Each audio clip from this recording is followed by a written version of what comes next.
Dear students, welcome in 8th standard video class. We are continuing our second lesson, that is interior of the earth. Today we are going to study the composition of earth's interior. One activity is given in your textbook. To understand the interior of the earth, you have to take three balls which is having colors yellow, red and blue.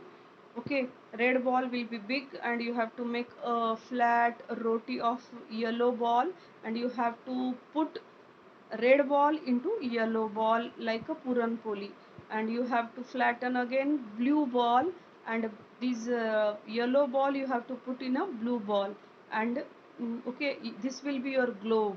You can show continent on your globe with yellow color. When it will be dry, you have to cut the earth into two halves, and you will get to see interior of the earth. So you can read this activity and you can do at your home. So geographical explanation, we are going to study about the interior of the earth. Okay, interior of the earth. While going from the earth's surface to its core, major changes occurs in the temperature and density. As we go from crust to core, temperature also increases and density also increases. Changes occurs in the temperature and density. Okay, elements. With respect to these two elements, the earth's interior can be divided into following layers. So according to the density and according to the temperature, earth's interior is divided into three parts, that is crust, mantle and core. Crust is again divided into continental crust and oceanic crust. Mantle is again divided into upper mantle and lower mantle. Core is again divided into outer core and inner core. Flowchart is given on your textbook page number 10. The layers of the interior of the earth. So this flow chart you will write in your notebook. 2.1 diagram has shown. In that diagram, structure of earth's interior. This diagram also you can draw in your notebook. You can color also. So we are going to study one by one the layers of the interior of the earth. The first layer is crust. The first part of the interior of the earth is crust. The uppermost layer of the earth's surface is a solid. How is the uppermost layer? It is a solid in state, and this solid uppermost layer is called crust. The thickness of the crust is not same. In an average, the thickness of the crust is 30 to 35 kilometer. On page number 12, diagram is given. 2.2 image showing the interior of the earth. So this is a well labeled diagram of earth's interior, and you can draw this diagram in your notebook systematically. Okay, so the thickness, average thickness of the earth crust is 30 to 35 kilometer. The thickness of crust below the continent is 16 to 45 kilometer. The thickness of crust under the mountain is 40 kilometer, and the thickness of crust under the ocean is 10 kilometer, and in an average 30 to 35 kilometer thickness of the crust is there. Here under ocean, what is the thickness? Under mountain, what is the thickness of the crust? And under the continent, what is the thickness of the crust is given, and average thickness of the crust is also given, that is 30 to 35 kilometer. So where the thickness is very less, under the ocean thickness is very less, it is a 10 kilometer. So as we move deeper under the surface, temperature increases. As we go deeper in and deeper in the interior of the earth, temperature is increasing. After that, the temperature reduces and again it increases in the core. At the center of the earth, the temperature is around 5500 degrees Celsius to 600 degrees Celsius. So a very high temperature is there in the interior of the earth. Core's temperature is 6000 degrees Celsius. The crust is the thinnest of all the layers when compared to the mantle and core. It can be divided into sub-layer. So which layer is the most thinnest layer? Crust is the most thinnest layer, that is 30 to 35 kilometer. So we are going to study continental crust. Crust is of two types, continental crust and oceanic crust. The continents are mainly composed of silica. Silica is an element. Its symbol is Si, capital S and small I. So continents are made up of silica and aluminium. Aluminium symbol is Al. Because of their high proportion in this layer is also known as a Sial. Si means silica and Al means aluminium. So continents are made up of silica and aluminium, hence it is called sial. The density of continental crust is 2.65 to 2.90 gram per centimeters cube. Okay, when we are saying about density, the unit is used gram per centimeters cube. The thick density of continental crust is 2.65 to 2.90 gram per centimeters cube. The thickness of this layer is approximately 30 kilometers. Thickness is 30 kilometer. Granite rocks are mainly found in the layer. In the continental crust, which rock is found? Granite. And which elements are found? Silica and aluminium. We are going to study about oceanic crust. This is the second layer of the crust. Oceanic crust, it is made up of silica and magnesium. Silica symbol is Si and magnesium symbol is Ma. It was earlier called SEMA, short form silica. Si is silica, Ma is magnesium, hence it is called SEMA. This layer is approximately 7 to 10 kilometer thick, and the density of this layer is 2.9 gram per centimeters cube to 3.3 gram per centimeters cube. In this layer, basalt and gabbro rock are mainly found. Which rock are found in this layer? Gabbro and basalt. And granite is found in continental crust, gabbro and basalt found in oceanic crust. Always remember elements found in various layers of the earth's interior. Silica is found. First layer is silica, then aluminium, then silica, then magnesium, then nickel and ferrous. Okay, according to their density, low to high density, they are arranged in the interior of the earth. Silica, aluminium, silica, magnesium and nickel and ferrous. Do you know there is a discontinuity between the continental crust and the oceanic crust? So crust is not continuous, boundaries are there. It is divided into continental crust and oceanic crust.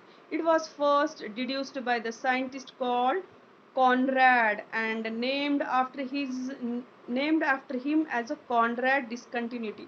So this crust is not continuous, it is divided into two parts, that is continental crust and oceanic crust. Okay, and that boundary line is called Conrad. Why this boundary line is called boundary in between continental crust and oceanic crust is called Conrad? Because Conrad was a scientist. He come to know that crust is not continuous, hence the name has given Conrad. There is discontinuity between crust and mantle also. So difference in material as well as in density, temperature is there in between crust and mantle, and it is called discontinuity. Similarity is not there in crust and mantle. Discontinuity is there, differences are there. This discontinuity was deduced by the scientist called Mohorovicic. Mohorovicic. So Mohorovicic was a scientist. So the line in between crust and mantle is called Mohorovicic, and this name is given after the scientist. It has been named after the name Moho discontinuity. It is called Moho also. Okay, the line which difference between crust and mantle is called Moho. Mohorovicic is a scientist, was a scientist, hence name has given. There is a discontinuity between mantle and core also. Mantles density is different, temperature is different, materials are different, and core's materials are different, density is different, and temperature is also different. And this discontinuity is named by Gutenberg. Gutenberg was also a scientist.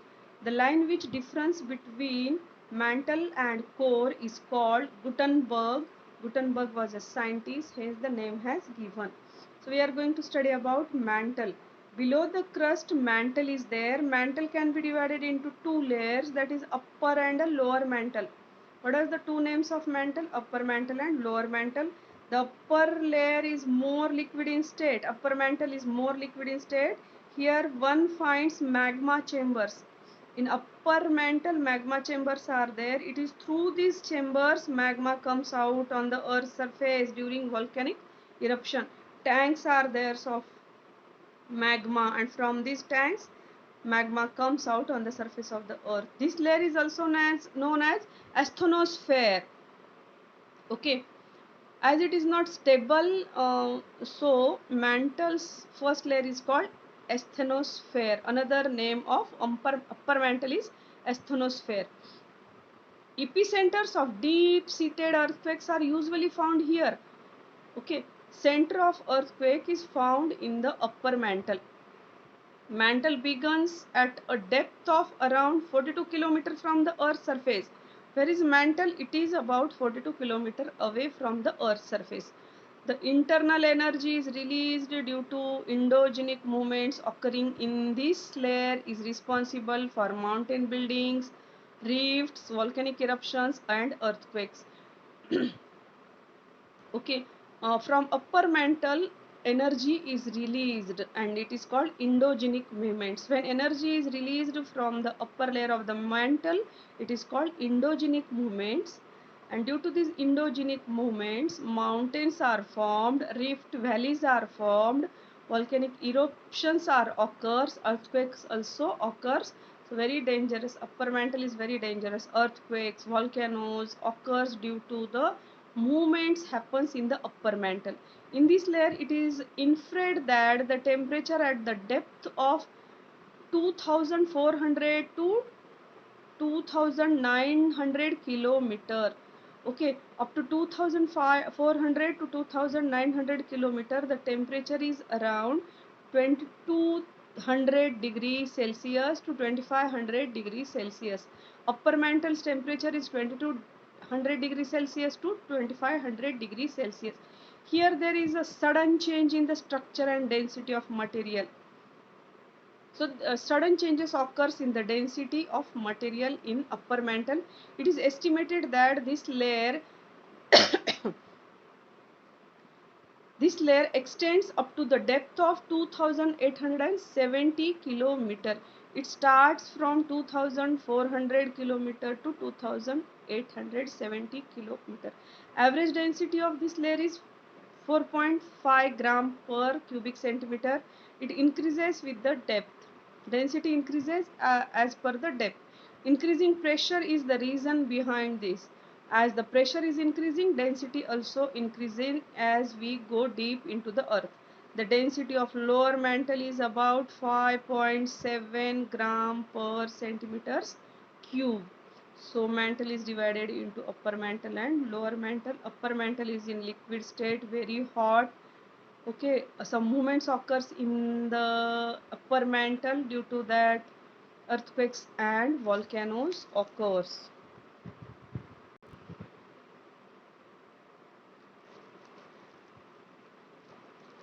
The core starts from around the depth of about 2900 kilometer. So we are going to study about core. Core is starting from 2900 kilometer. It is up to 6371 kilometer. And mantle is starting from 42 kilometer to 2900 kilometer. Core is starting from 2900 kilometer to 6371 kilometer. The thickness of the core is 3471 kilometer. It is thickness. This layer can be divided into outer core and inner core. Core is divided into outer core and inner core. Outer core extends from 2900 km to 5100 km. Core is divided into two parts. Outer core's length is from 2900 km to 5100 km. The secondary waves cannot pass through the outer core. Give reason is there why the secondary waves cannot travel from the outer core. Okay, the secondary waves cannot pass through the outer core. This has led the scientists to believe that core could be in a liquid or a semi-liquid in nature. So how is the outer core? It is a liquid or a semi-liquid in nature. Hence, secondary waves cannot travel through the liquid or a semi-liquid part. The primary waves travel through this layer. Primary waves can pass through this outer core, but secondary waves, they turn back, they do not enter into the outer core.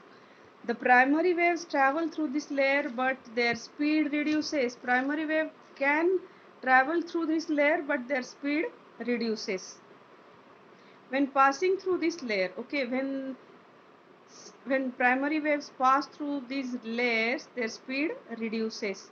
The density of outer core is 9.8 gram per centimeters cube.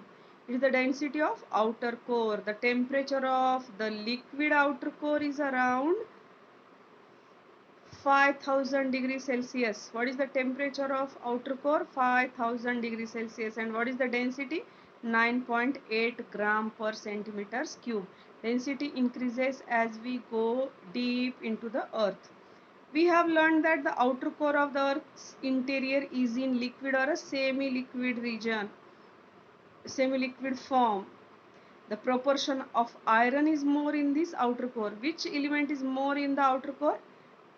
Iron is more in the outer core. Hence, vertical currents originate in this liquid layer.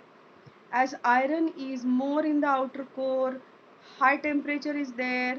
Hence, vertical currents originate in this liquid layer, and this is the characteristics of this area, that vertical currents generate in the outer core. There is a tremendous difference between the temperature of the outer core and inner core, and due to this difference in the temperature, vertical currents generates in the outer core. The earth's rotation gives eddy motion, circular motion to the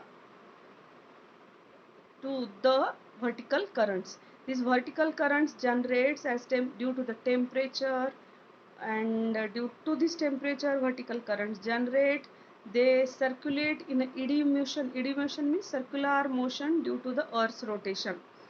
Electric current develop in the spiral eddies of liquid iron, and thus magnetic field is generated. As vertical currents are generated in this layer, spiral eddies or electric currents develop in this outer core, and electric current or this electric current developing in the outer core, and it is called magnetic field. Okay, and this magnetic field of the earth is called geodynamo. What it is called? Geodyn. Electric current develops in the outer core due to the temperature and due to the iron. As it becomes magnetic field, hence it is called geodynamo. This magnetic field of the earth is functional even outside the earth. Okay, this electricity, this magnetic field is effective on the surface of the earth also, on the outside surface of the earth also, up to certain distances. As a result, a cover develops around the earth. Okay, a cover develops around the earth because of the magnetic field. Okay, this cover is very useful for our earth. Magnetic fields cover develops on the surface of the earth up to certain kilometer. Okay, and this cover is very protective for us, as this cover protect us from solar winds, and the solar winds which coming from the sun is called solar winds, and the solar winds are harmful for the earth, and our this magnetic field protect the earth from the solar winds which are coming from the sun. The magnetic field thus developed around the earth is called magnetosphere. How magnetic field is developing? Due to the vertical currents. Temperature difference is there in the outer core and inner core. Hence vertical currents are generating. These vertical currents are circulating in a circular manner due to Earth's rotation. Magnetic field is developing. Okay, and this magnetic field is called magnetosphere. This is the fifth and important sphere of the earth. You have studied hydrosphere, lithosphere. You have studied hydrosphere, lithosphere, biosphere, and the fifth layer is magnetosphere.